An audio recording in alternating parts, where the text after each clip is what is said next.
কক্সবাজার সমুদ্র সৈকত। Hiram Cox, captain Hiram কক্সের নাম অনুসারে এই জেলাটির নামকরণ করা হয় কক্সবাজার। তিনি 1799 সালে ম্যালেরিয়া রোগে আক্রান্ত হয়ে মারা যায়।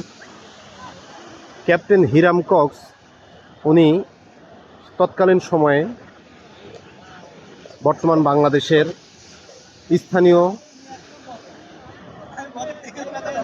আরাকান সৈন্য এবং রাখাইনদের মধ্যে যে সংঘাত হয়েছিল সেই সংঘাতের নিরসন তিনি করেছিলেন এবং এই জায়গাতেই 1799 সালে তিনি ম্যালেরিয়ায় আক্রান্ত হয়ে মারা যায়, যার নাম অনুসারে অর্থাৎ ক্যাপ্টেন হিরাম কক্স স্যারের নাম অনুসারেই এই জেলার নামকরণ করা হয় কক্সবাজার,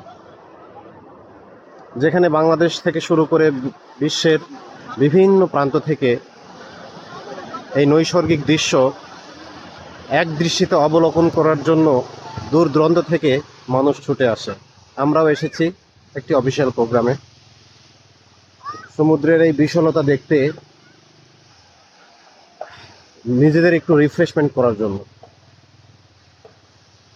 কিন্তু ম্যাক্সিমাম মানুষ জানে না কক্সবাজার নামটা কোথা থেকে কিভাবে করা হয়েছে, নামটা কিভাবে আসলো এবং কক্সবাজার নামটা কেন আসলো।